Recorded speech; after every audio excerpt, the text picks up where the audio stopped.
வணக்கம் மக்களே, இன்றைக்கி நம்ம ஹைப்பர் நைஃபோடைய எபிசோட் 6க்கான எக்ஸ்ப்ளனேஷன் தான் பார்க்க போகிறோம். போன எபிசோட் எங்கே முடிஞ்சிருந்துச்சுன்னு தெரியும். டாக்டர் சோய் ஃபைனலாக வந்திருப்பார். ஆக்சுவலி டாக்டர் சோய் தான் மெயின் சர்ஜனாக இருக்க போகிறாரா, நம்ம ஹீரோயினி சைட் சர்ஜனாக தான் இருக்க போகிறாங்க. இதை நோட்டீஸ் பண்ணிக்கோங்க. போன எபிசோடில் டாக்டர் சோய் வரும்போது மேபி டாக்டர் சோய்க்கு ஆப்ரேஷன் பண்ணலாம் நீங்கள் எதிர்பார்த்துருப்பீங்க. டாக்டர் சோய்க்கு ஆப்ரேஷன் பண்ண போகிறது கிடையாது. யோன்டே கிம்னு கூடிய ஒரு ஆளுக்கு தான் ஆப்ரேஷன் பண்ண போகிறாங்க. அவர் ஒரு கல்ட்டு லீடர்னு சொல்கிறாங்க. அதை நம்ம போக போக பார்க்கலாம். எபிசோட்குள்ளே வந்தால் டாக்டர் சோய் என்னமோ ஒரு விஷயத்த புக்கில் தேடின்னு இருக்காரு. அது என்னன்னு கேட்டிங்கன்னா ஹீரோயினியோடைய ரெசிடென்ஸ் அப்ளிகேஷன் தான் தேடின்னு இருக்காரு. அதாவது இந்த ஹாஸ்பிட்டலில் இருக்கணும்னு ஒரு அப்ளிகேஷன் கொடுத்துருப்பாங்களே, ஃபார்ம், அதை தான் இவர் இந்த இடத்துல தேடின்னு இருக்காரு. அதை ஒவ்வொரு புக்காக இவர் தேடின்னு இருக்கேன். அப்படியே இந்த ஸ்டோரி ஒரு சின்ன ஃப்ளாஷ்பேக்குக்கு போகுது. அந்த ஃப்ளாஷ்பேக்கில் சங்குன்றவர் ஹீரோயினை பற்றி எக்ஸ்பிளைன் பண்ணுறாரு. ஹீரோயினிக்கிட்ட பணம் கிடையாது, சரியான ஸ்கூல் வசதியும் கிடையாது, ஆனால் அவள் ரொம்ப ஸ்ட்ராங்காக இருக்கா, அவளுக்கு சில மென்டல் இஷ்யூஸ் இருக்குதுன்னு நினைக்கிறேன்ற மாதிரி இவர் சொல்ல, டாக்டர் சோயும் மென்டல் இஷ்யூனா எனக்கு புரியலன்னும் போது அவள் ஏகப்பட்ட கடன் வாங்கியிருக்கான்னு நினைக்கிறேன். அவளை தேடி சில ஆட்கள் நான் கிளாஸ் நடத்தும் போது வந்திருந்தாங்க. அவங்க இந்தமாரி ஹீரோயினை பார்த்து பேச ஆரம்பித்தாங்க. நான் ஹீரோயினிக்கிட்டையும் என்ன பிரச்சனைன்னு கேட்டேன். ஆனால் ஹீரோயினி எல்லாத்தையுமே சால்வ் பண்ணிக்கலான்னு சொன்னாங்க. ஹீரோயினிக்கு ஏகப்பட்ட பிரச்சனைகள் இருக்குன்ற மாதிரி இவர் சொல்லியிருக்காரு. அந்த இடத்துல தான் இவர் ஹீரோயினோடைய ரெசிடென்ஸ் அப்ளிகேஷனை தராரு. அந்த அப்ளிகேஷனாக தான் டாக்டர் சோய் எல்லா புக்லேயும் தேடி இருந்திருப்பார். கடைசியாக அந்த அப்ளிகேஷனுமே டாக்டர் சோய்க்கு கிடச்சிச்சு. அதை திறந்து பார்க்கலான்னு பார்க்கும்போது அந்த இடத்துல திடீர்னு மீன் கால் பண்ணிட்டான். மீன் கால் பண்ணுறது மட்டும் இல்லாமல் வரலான்ற மாரி இந்த இடத்துல சொல்ல, அப்படியே இந்த ஸ்டோரி ப்ரெசண்ட்டுக்கு வந்தா எல்லாருமே அந்த ஷிப்பில் இருக்காங்க. அந்த ஷிப்பில் எல்லாத்தையுமே சேஃப்டியாக கொண்டு போகிறாங்க. அது மட்டும் இல்லாமல் யாருமே ஃபோனை ஆக்சஸ் பண்ணக்கூடாதுன்னு சொல்லிட்டு ஃபோனுமே பத்திரமா வைக்க ஹீரோயினி மீன் மேலே சமக்கடுப்பாக இருக்காங்க. நீ எதுக்கிட்ட எதை பற்றி என்கிட்ட சொல்லலை, நான் உன்னை கொல்ல போகிறேன்ற மாதிரி அவன் மேலே கடுப்பாக இருக்கேன். அவன் என்ன சொல்கிறான்னா, நீங்கள் ஒன்றும் மெயின் சர்ஜன் கிடையாது, அதை நினச்சி நீங்கள் கவலைப்படாதீங்கன்ற மாரி அவனும் ஹீரோயினியை சமாதானப்படுத்த ஹீரோயினி ஒரு மாதிரி காண்டலே சுற்றின்னு இருக்காங்க. அதே சமயத்தில் சர்ஜரி நாளைக்கு ராத்திரி தான் நடக்க போதா, அதை பற்றியுமே டாக்டர் ஹான் அசிஸ்டன்ட் பேசின்னு இருக்கேன்.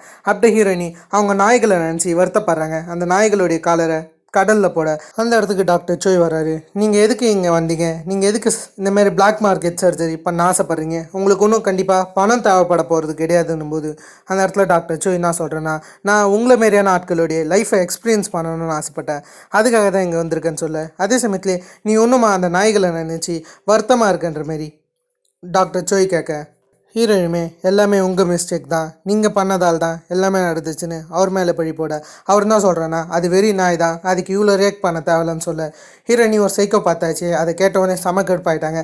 அங்கே இருந்த கொடையை எடுத்து டாக்டர் சோயை அடின்னு அடிக்கிறாங்க. அந்த இடத்துக்கு அசிஸ்டண்ட் டாக்டர் ஹான் வந்ததால் டாக்டர் சோயோடைய உயிர் தப்பிச்சுது. அந்த இடத்துல ஹீரோயினியும் அவங்க ரூம்குள்ளார போக அந்த இடத்துல அசிஸ்டண்ட் எதுவாக இருந்தாலும் பேசி தீர்க்கலான்ற மாரி அவர் கத்தின்னு இருக்க, என்ன ஆச்சுன்ற மாரி இந்த இடத்துக்கு மின் வராரு. அப்போ தான் தெரியுது டாக்டர் சோயை ஹீரோயினி அடிச்சிருக்கான்ற விஷயம். இந்த சமயத்தில் இப்படி பண்ணுவீங்க, நம்ம இந்த சர்ஜரியை முடிச்சதுக்கப்புறம் தான் இப்படி போவோம், இதுக்குள்ளாரே இப்படி ஒரு பிரச்சனையை உருவாக்கிட்டீங்களான்ற மாதிரி இவர் கத்தின்னு இருக்காரு. ஆப்ரேட்டிங் பண்ணாதான் இந்த ஷிப்பை விட்டு நம்மளால் போக முடியும்னு இவர் சொல்லின்னு இருக்கேன். டாக்டர் ஹான் எப்படி டாக்டர் சோயை அவருடைய ரூமில் உட்கார வைக்க அந்த இடத்துல டாக்டர் சோயும், நீ எதுக்கு இப்படிப்பட்ட பொண்ணு கூட வேலை செய்கிற, அவள் எனக்கு என்ன பண்ணான்னு பார்த்தியான்ற மாரி அவருடைய ஃபேஸை காமிச்சு சொல்ல, அவர் தான் சொல்கிறேன்னா நான் ஹீரோயினியை அதிகமாக நம்புகிறேன், இது வரைக்கும் அவங்க அப்படி பண்ணது கிடையாதுன்னு இவர் சொல்கிறாரு. அது மட்டும் இல்லாமல் டாக்டர் சோயோடைய ஸ்கேன் ரிப்போர்ட் இருக்குல்ல, அது டாக்டர் சோயோடைய ஹாஸ்பிட்டலில் இருக்கிற குவாங்னு ஒரு ஆளுக்கு இவர் காமிச்சிருக்காரு. அந்த ஆளுமே இதை ஈஸியாக பண்ணிக்கலாம்னு சொல்லியிருக்காரு. டாக்டர் சோயின்னு சொல்லாமல் என்னுடைய கசின் தான் இவர் சொல்லியிருக்காரு.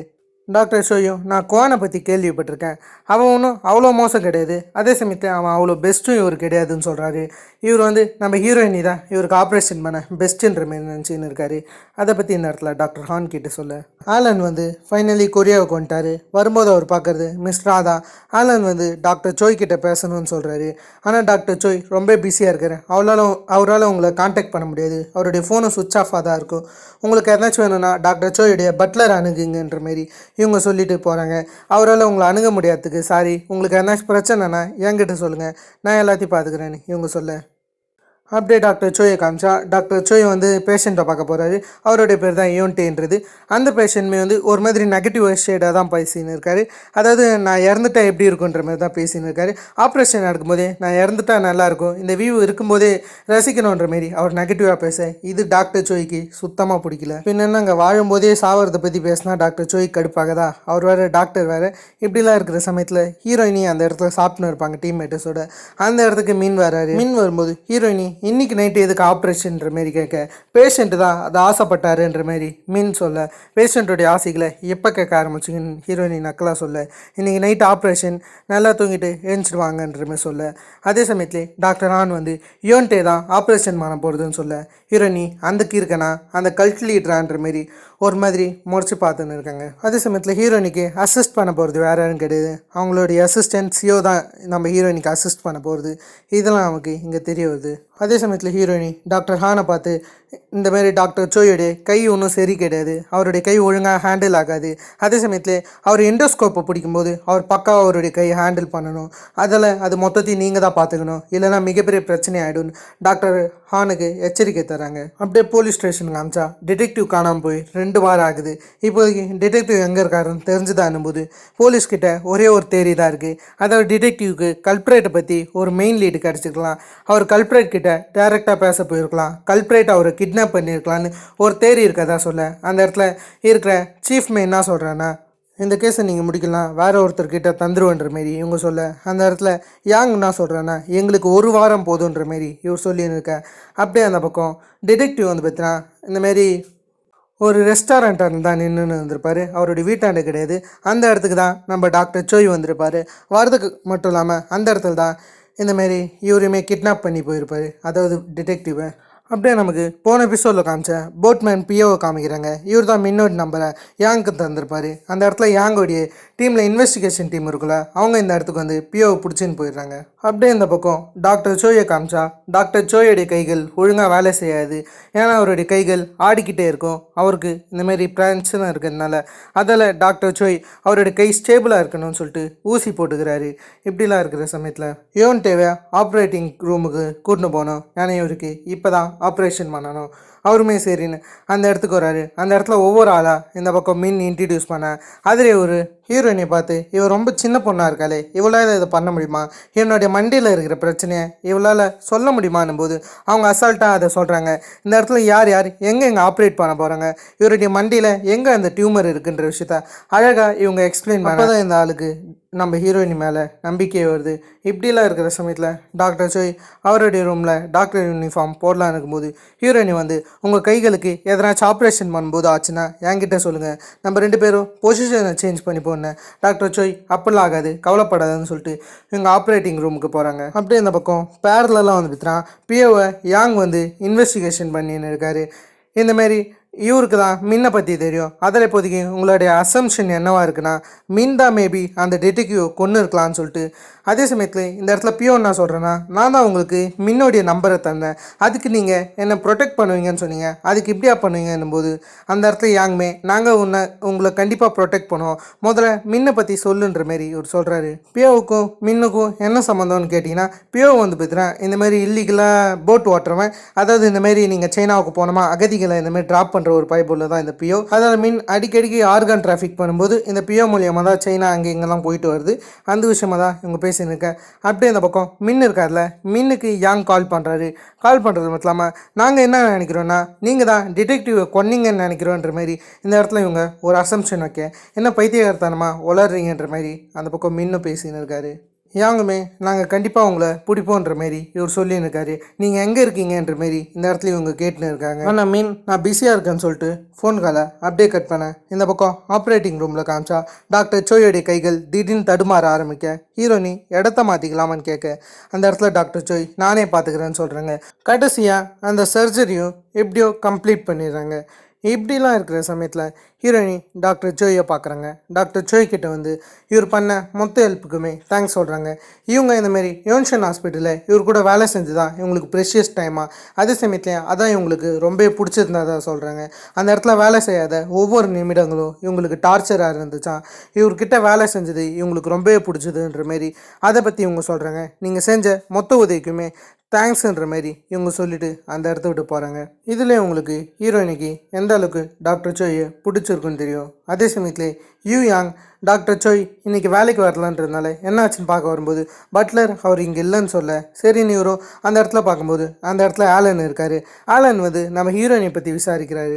அதில் ஷாக்கான இவரும் உங்களுக்கு எப்படி அவள் நேம் தெரியுன்ற மாதிரி கேட்க டாக்டர் சோய் அவளை பற்றி சொல்லியிருக்காரு. அதே சமயத்துலேயே நானும் அவளும் தான் ஆப்ரேஷன் பண்ண போகிறோம் அப்படின்னு இவர் சொல்லிட்டு டாக்டர் சோயோடைய டியூமர் ரிப்போர்ட்டை எடுத்து காமிக்கிறாரு. இதில் எப்படி ஒர்க் பண்ணலான்ற மாரி இவங்க ரெண்டு பேரும் டிஸ்கஸ் பண்ணுறாங்க. அதாவது ஆலனும் ஹீரோயினையும் சேர்ந்து தான் இந்த டியூமரை வேலை பார்க்க போகிறதா சொல்கிறாங்க. டாக்டர் சோயோடைய சிடி ஸ்கேனை இவங்க பார்க்க அந்த இடத்துல யூயாங் அந்த சிடி ஸ்கேனை ஒரு மாதிரி பார்க்குறாரு. கொஞ்சம் நிறுத்துங்கன்னு சொல்லிட்டு அந்த சிடி ஸ்கேனில் இவருக்கு என்னமோ ஒன்று தெரியுதுன்னு நினைக்கிறேன். அப்படியே டாக்டர் சோயை காமிச்சா டாக்டர் சோயை பிக்கப் பண்ண வந்திருக்காங்க. அவங்க கூட அப்படியே டாக்டர் சோய் போக ஹீரோயினும் இந்த இடத்த விட்டு போகிறாங்க. மீன் கிட்ட டாக்டர் சோய் எங்கன்னு கேட்க டாக்டர் சோய் ஆல்ரெடியே போயிட்டாருன்னு சொல்கிறாரு.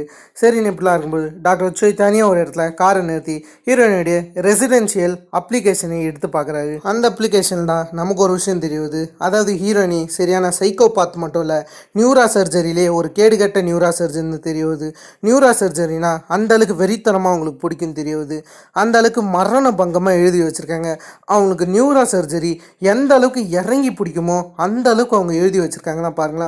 நியூரா சர்ஜரியில் அந்த அளவுக்கு இவங்க ஈடுபாடாக இருக்காங்கன்ற விஷயத்த இவங்களுடைய அந்த ரெசிடென்ஷியல் லெட்டர் மூலியமாகவே நமக்கு தெரியுது. அப்படி அந்த பக்கம் ஒரு மார்க்கெட் ஏரியாவில் மின் வந்து அசிஸ்டண்ட்டையும் ஹீரோயினையும் கூட்டின்னு போயிருக்காரு. என்ன விஷயம்னு பார்த்தா இந்த பைத்தியக்கார பையன் ரெண்டு பேருமே மாட்டி விட தான் கூட்டின்னு போயிருக்கான். ஏன்னா இந்த மாதிரி யாங் கிட்ட இவன் ஒரு டீல் மேக் பண்ணியிருக்கான். அதாவது உங்களுக்கு நான் சர்ஜனை ஒப்படைக்கிறேன், அதுக்கு பதிலாக என்ன ரிலீஸ் பண்ணுறேன், என் மேலே இருக்கிற கேஸை எடுத்துருங்கன்ற மாரி இவன் யாங் கிட்ட ஒரு டீலை மேக் பண்ணியிருக்கான். ஹீரோயினையும் அசிஸ்டண்ட்டையும் போட்டு கொடுக்க தான் இந்த இடத்துக்கு இவன் கூட்டையாக இருந்திருக்கான். அப்படியே மின் வந்து ஸ்ட்ரெயிட்டாக யாங் இருக்கிற இடத்துக்கு இவங்களை கூட்டின்னு போகும்போது ஹீரோயினி நடுவுலே நின்று எனக்கு ஒரு மாதிரி தலை வலிக்கிற மாரி இருக்குது, நீ போய் பெயின் கில்லர் வாங்கியாரியான்ற மாரி அசிஸ்டண்ட் கிட்ட சொல்ல சரி நான் அசிஸ்டண்ட்டு போகிறாரு.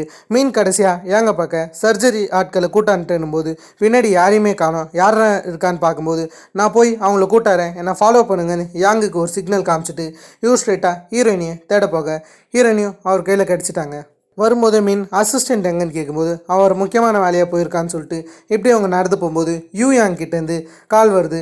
டாக்டர் சோய் உன் கூடியா இருக்காரு, அதே சமயத்திலே உனக்கு அந்த விஷயம் தெரியும் தானன்ற மாரி இவர் சொல்கிறாரு. என்னன்னு பார்த்தா ஆலன் ஒரு சிடி ஸ்கேன் காமிச்சிருப்பார்ல, அந்த சிடி ஸ்கேனை பார்த்தது மூலியமாக இவனுக்கு அது டாக்டர் சோயோடைய சிடி ஸ்கேன்னு தெரிஞ்சிருக்கு.